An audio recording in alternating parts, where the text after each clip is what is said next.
What's up, everybody? Welcome back to another episode of the PHDJ podcast. As always, it's Joe Bunn and my man, Mike Walter. What's going on, Joe? How are you? I'm good, brother. So for those of you that don't know what Mike and I are trying to do, especially in the summer when we both enjoy the fruitful sun rays of summertime, we try Vitamin D, baby. Vitamin D. Wear your sunscreen, by the way, everybody. We try and record two back-to-back. So this one is pre-recorded. So if there's something major happens in the world and we're not talking about it, we're not ignoring it. It's just pre-recorded. But how are you, Mike? Everything good? I'm Still well, good? man. I'm really good. How about you? It's good from an hour ago when we did this. Yes. Yeah, right. Right. I guess we don't have to recap July 4th or anything else. We did that already. No hooks in the neck or anything like that from this past week? Okay, good. Good Lord. Good. Thank goodness. Yes. But anyway, I did want to touch on a topic today. In fact, Mike and I were just talking about creating content or how I come up with stuff to write about and he writes about and seminars and things. And it's often from you guys, the listeners or our followers or dare I say fans, Mike? You could say fans. Why not? Yeah. But anyway, so we always appreciate that. So please keep doing what you're doing, which is DMing us or leaving it in the comments. I promise you we read them. I promise you we keep little notes on our phone about things to talk about. I believe, if I'm not mistaken, this one is coming from my man Richie Stedman, which he's in Utah, I believe in that Salt Lake area. Quick story about Richie, Mike. So I think he's a producer for a an XM talk show. Yes. And he said about, I don't know, I think this was a couple months ago now. He was like, hey, man, we want you to come on this XM show. And I was like, all right, cool. And he's like, I think we were just talking about wedding DJs or the importance of a DJ at an event or something like that. And he gave me the title of the show, and then it was like a little bio about the host. And again, he's like I think he's either the producer or the co-host. Anyway, long story short, like right before I go on, I finally click on this bio to read a little bit about the show, and I'm like, oh snap, this is a Mormon talk show. So right. Like right before I go on, I go, hey, is cursing okay or something like that? And I think he thought I was serious. I was like, bro, I've got this. Like, as you know, as easy as you and I can let one fly on here, which we tried originally not to. I just was like, it's a joke, man. Relax. Yeah, we did start out trying to be clean, didn't we? Well, at some point. Yes, we're pretty good. Yeah, we're pretty good. It's not like when we're really talking to each other. It's not like Stern. No. Right. Yeah, it's funny. We're always on air before we start recording, and usually the F-bombs are flying. Especially when the video doesn't work, by the way. I'm looking at Richie on Facebook, and he's one of those guys. The name of his company is Best DJ in Utah. Is that the name of his company? I think so, yeah. That's all. I always consider that to be pretty ballsy. Like, a friend of mine, Dave Nace, he calls his company NJ's Best DJ. And right. I don't know. I'd always rather the client tell me that than me tell the client that. But who knows? It's working for him. Jedi mind trick. Jedi mind trick. Right. Yeah, right. So Richie brought up a topic, and I tabled it until today, but I think it's a great one because I know you and I have talked maybe on multiple episodes about opening a party. And by opening a party, I'm saying what you say to kind of open the dance floor, maybe your first 4 or 5 songs. But he wanted to know, how do we close a party? You know, how do you wrap up? Is it kind of always the same, 2 or 3 song set? Do you close hard and fast, or do you close it down with a slow jam?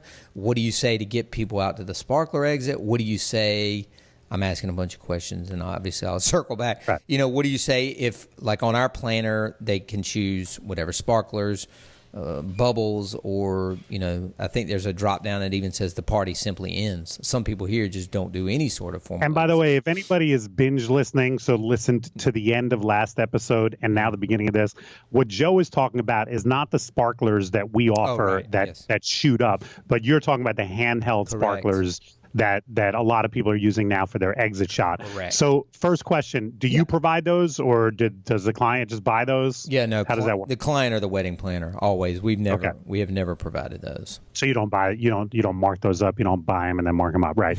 I mean, I'm writing this down as you're speaking because I'm like, well, damn, that could be a good income. Yeah. So just to clarify about sparklers. So first and foremost, do you have on your planner, do you give the client the option of selecting the last song of the night? 100%, yes. Yep. We do too. Yep. What percentage would you say fill that out or put an option in there? 25%. Yeah, I'd probably say about the same. Yep. Yeah. Yep. If the client doesn't, and they say, because sometimes clients in the meeting will say, hey, we didn't pick a last song. Do you want us to, or should we, or that type of thing? My advice in that situation is, you know what? Why don't we leave it open-ended? Right. Because one of the questions, you threw like 5 in a row out. I did. I'm sorry. I don't have a song that I end every night with. Same. And I would also say, if you do as a DJ, you should stop. Yeah. Because there's no one, just like there's no one song that's perfect for opening the night at every single party. Yep. There's no one song. There's no magic, Don't Stop Believing or whatever it is. I've had the time of my life that is perfect for closing every single night. So if you think you've got it, my point would be then you're not very creative when it comes to programming. Yep. Because there's certain crowds that have been a hip hop crowd all night, in which case I'm not going to end with Dirty Dancing. Mm-hmm. You know what I mean?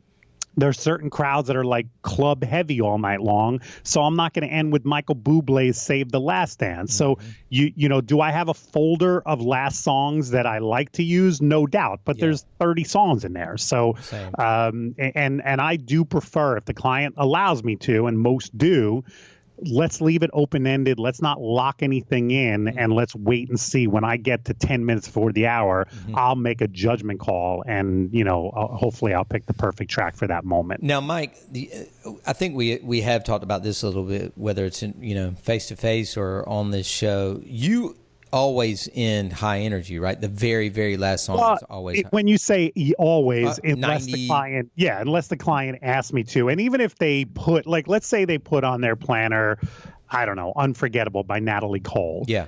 Nat King Cole. Now, I will say to them in the planning process, "Oh, do you want to end with that song, or would you rather end on a high note? Maybe I can make that the last slow song I play."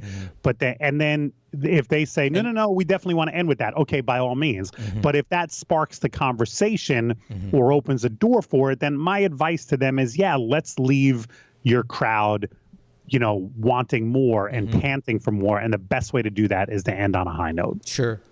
And I guess I don't know, if it was taught to me early on, although I can't really remember ever learning how to DJ from anyone. I think it was trial by fire, or if this is something that I've just passed on from years of DJing to my guys, or if I'm basing it on the 25% of people that do fill it out. I feel like that, out of that 25%, almost always people pick a ballad, and it's usually their second choice for their first dance, I've often found.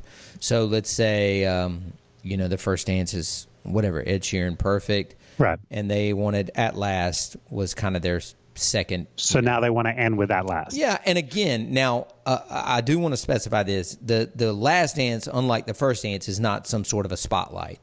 So I'd say, ladies and gentlemen, please join Chris and Katie on their last dance tonight. They want to make sure everybody's out on the dance floor. So grab who you came with, blah, blah, blah. If anything, maybe I circle everybody up and put the bridegroom in the middle. Sure. But you're right. They're not the only ones on the dance floor. So in that scenario, you're meeting with the client a few weeks before, whatever, and they say, we want to end with that lead last. Yep. Do you make an attempt to try to talk them out of that, or do you go thumbs up, no problem? No, I don't try and talk them out of it. I'm cool with it because I know that the last let's say whatever 4 or 5 songs prior to that are going to be bangers or something from their list or something high energy. And then I think I also do it, Mike, for the venue and for the wedding planner and the people the photographers trying to coordinate these exits. Because as you know, at the end of, an event at 11 o'clock, it's like herding cats where you're making that, all right, guys, you don't want to miss the big sparkler departure. Let's send these folks off the right way. They can't get going until you guys go out there and grab a sparkler, be careful, blah, blah, blah. And then I feel like, I kind of coil up a couple cables, put my headphones away. All right, guys, you're really going to miss the depart. Like, it's one of those things down here. Right. That may be a Southern thing or just a lingering thing. No, we're seeing it more and more. I'd say when I say more and more, I would say like a third of my weddings have me make that kind of announcement, and it's something. Now, let's say your typical 6 to 11 wedding. Are you playing right up to 11 o'clock and then making that announcement, or are you ending like 10 minutes early and to try to get everybody out by 11 o'clock? So I would usually, if there's a planner or somebody at the venue that's in charge, I would say, what time do you want the last song to end? And they normally say, 5 till or 3 till, whatever. So I'm pretty much playing right up to the scheduled contract in. And that's so that you have that 5-minute cushion to get people outside. Correct. Yeah. Yeah. Which I usually don't in a sparkler situation. Oh yeah, listen, I understand that, but in a sparkler situation, I think the photographer just has to understand that the party's over at 11. They're probably going to be leaving at 11:30. Right, listen, I know that half hour sucks, but hopefully they've built it into their timeline. They're getting paid well. Most photographers do. They're making good money for the day. So, if you're not in your car till 11:30 as opposed to 11, it's not the end of the world, especially if you've given the client this dream photo that they were dying for, which, let's face it, most of them saw it on Pinterest and so they have to have it. So, as an MC, I think what you just heard Joe say basically was a great way to do it. So if you need verbiage, if you need a script, go back and rewind and listen, write down what Joe said. And as Joe made the point, he makes that announcement, then he waits a couple minutes and makes it again, not word for word, but in some, similarity. He's making a similar announcement to remind people. Yeah, because people, and listen, I always put myself in a scenario. If Kelly and I were guests at this wedding and we just danced our asses off and now we're soaking wet and we're having a good time, maybe I don't want to leave the room this very moment. So it might take an MC telling me 3 times, hey, we need you outside. So I do kind of get it in that situation. I don't think people are being rude. They're just being real, So, going back to, the fast versus slow ending, Mike, I still get, you end with that slow song, which is what the couple may or may not have chosen, or maybe I chose it. Or maybe in that consultation, I said, what was your second choice for your slow jam, first slow dance? And I wrote that down, and maybe I used that, unbeknownst to them, and I kind of get that like surprise moment. But I also still, see exactly what you're saying. You almost, and I even describe this to them, especially when I see brides early in the, maybe 16, 18 months in advance that they're booking us, and they're going, we want an 8-hour reception. And, yes, I will do an 8-hour reception. Yes, we make more money doing an 8-hour reception, but I often use the term or the analogy to them, like, I want people leaving wanting more. And your guests will be absolutely exhausted at the end of an 8-hour reception. Yes, I'll make more money, but I would rather them be chanting one more song than looking at their watch trying to figure out when this thing is over. You know what I mean? So it's different here. I'm not necessarily saying I dissuade people out of doing more time, but if I see the timeline, even, and again, this is super far in advance, like a year in advance, that they think that they want because, they went to their cousin's wedding in Philly that lasted that long or whatever, I'll explain, like, okay, your ceremony is only 30 minutes and you got a cocktail hour, your dinner's probably going to be an hour because it's only buffet. Are people really going to dance for 4.5 hours? So it's just kind of part of the planning process because they've never done this before. Yeah, I kind of make the same point with people in the sales process. Yeah. If they want that long of a reception, my suggestion to them is book the overtime that night. Yep. Because we don't charge anything extra. It's the same amount of money whether you book it in advance or book it that night. And too often in my career, I've seen events be booked for an extra hour or two, or even sometimes a half hour. That if they had ended at 11, it would have been a great ending. But now there's 20 people in the room and nobody's dancing, and it's an hour later. So, and to me, that's not worth paying for. Nope. And it's a delicate conversation to have with a client, because you're basically saying your crowd might not be as into this as you think they're going to be. That's basically what you're saying, but it's the reality of it. And this is where, if you really want to be of service to your clients, you can share that kind of knowledge and that experience. I've seen it too often, what I call ill-advised overtime. And so that's why the decision, I think, should definitely be made that night. And instead of just trying to bilk them for money. I mean, I've also been asked about uplighting at certain venues, and I'm like, you know what? I mean, that place is so gorgeous, it doesn't need them. Or if it's kind of one of those dark wood barns, I'm like, listen, if it was white walls at the blah, blah, blah hotel, maybe. But in this setting, the place is already so cool, you don't really need them. I mean, and I know that's anti-selling, and Mitch Taylor's probably, would jump through the phone right now. But, I mean, that's the reality. I mean, I would disagree. I think Mitch Taylor would agree with that, because that's honest selling. I don't think anybody wins by selling a client stuff that they don't need. And, I mean, I've had that situation when, if you're, especially this time of year, if your wedding is 4 to 9, and the sun doesn't and you're in a room with a lot of windows, and the sun doesn't set till 8:15, why uplighting is going to be ineffective. Why would I want to sell that to you? I'm not looking to make an extra $500 and have you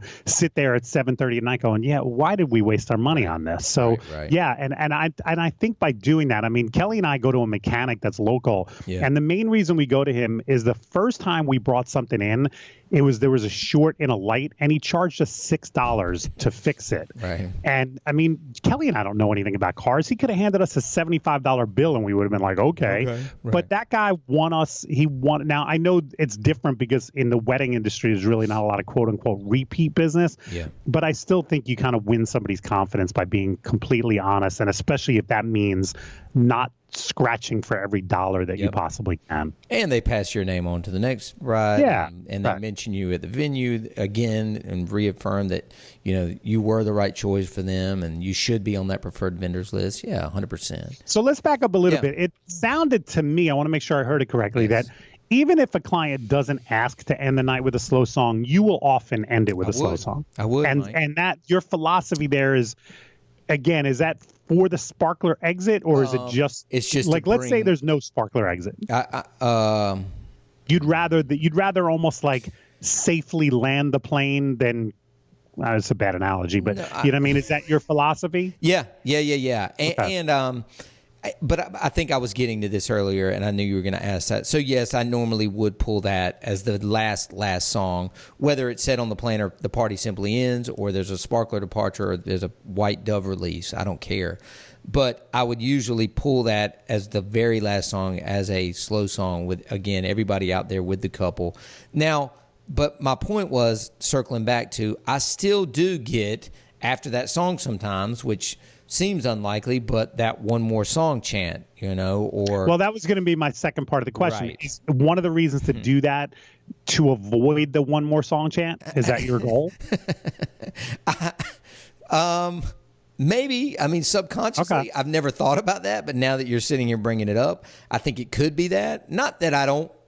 Sometimes I like that. And God, to me, sometimes I get disappointed when I don't get the one more song chant. Right. Like I have crowds sometimes, and I'll say to my mixer, and I think I've mentioned this before on the podcast. Yeah. When my dance floor is peaked at the last song of the night, I have another one I've loaded up. Right. And there have been times in that situation where I have a song loaded up and I'm ready to hit it, and I don't get a one more song chant. I'm like, oh my God, I can't believe it. Right. But yeah, I consider that a huge compliment, and I maybe even push for it, I guess. Right. I guess the way I push for it would be, I want to end that night on such a high note. Yep. Similar to, I know, again, I'm being redundant if you've listened to every one of these episodes, but similar to a concert. I mean, I consider it similar to a concert when the band leaves the stage and the crowd, even when they turn the house lights on, the crowd is still clapping and chanting and stomping their feet.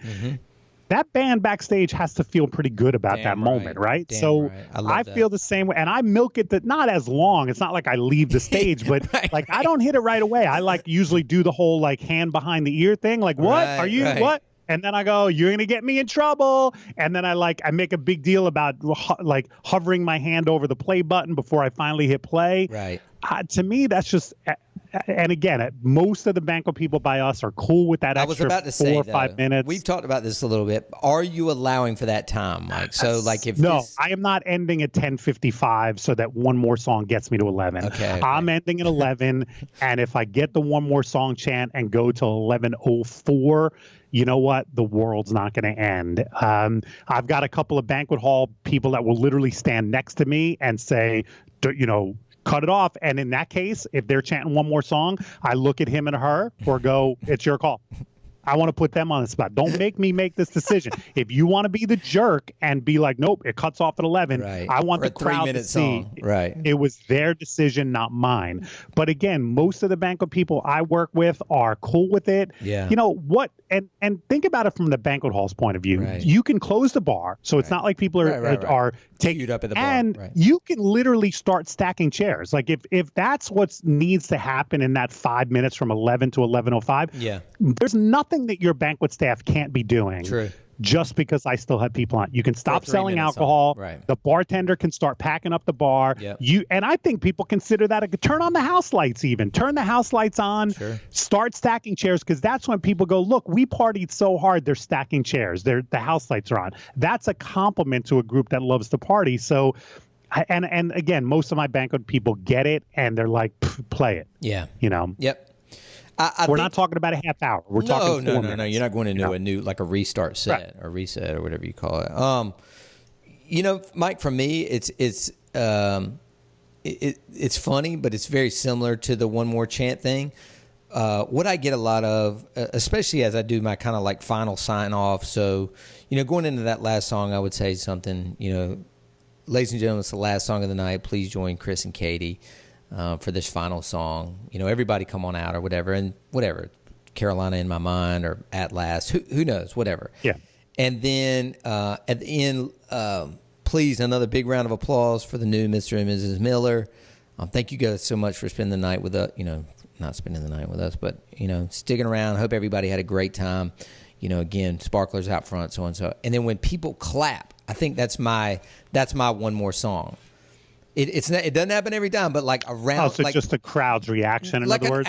They're like clapping. I don't know if they're clapping I get the round of applause for the couple, but then it's almost like the final thing I say is, thank you guys, have a good night. And you can hear like a smattering of applause, like you did a good job, kid. And I'm like, well, okay, I'm down with that. Yeah, so I could see that. Yeah, it's very similar to the one more chant, although not nearly as exciting, I guess. And by the way, when you talk about things that you say in that moment, one of the things I used to say but have eliminated, because I think it's kind of cheesy. I used to make an announcement. I would remind everybody my name. Yeah. I'm trying to think and I'm trying to put myself in that moment. Once again, my name is Mike from Elite Entertainment. If you had a good time tonight, please come on up and take one of my business cards. I'd love to see you at your next party. Yeah. I used to say that, but I eliminated it. And maybe it's just not being aggressive enough marketing myself, but I just felt like in that moment that wasn't really appropriate anymore. And I probably made that decision and changed that maybe, 7 or 8 years ago. Yeah. But what I do say, I always find out where the bride and groom are going on their honeymoon. Yeah. And assuming they are going somewhere. And that's another thing I mentioned in that final, let's get a big round of applause for Scott and Margaret. Or like you said, I'll often say I'll repeat their full name at that point. Yeah. Ladies and gentlemen, Mr. and Mrs. Scott and Margaret Johnson. So it's kind of going back to the beginning where they're hearing their full name. And then after that applause dissipates, hey, they're going to Aruba, they're going to Hawaii, wherever on their honeymoon. Let's send them off with some love. So that's another spot where you can personalize it. Obviously, it takes asking that question in advance, which I think is important. But then working that in, I think can be kind of cool. I love it. Anything else you want to add, Mike? I think that's it. This was a good one. Yeah, it was a good one. That's how we close the show, Mr. Richie Stedman. There you go. Listener. Good dude. Good stuff. All right, guys, thanks for always listening. Again, if you have a topic you want to cover, you can see that sometimes you just have to message us and we will add it. And it could be, it could be months later. It could be that week. I was about to say, you never know how we're feeling. Yeah, but we always appreciate y'all listening. So keep on doing it. Thank you, guys. Ciao. Peace.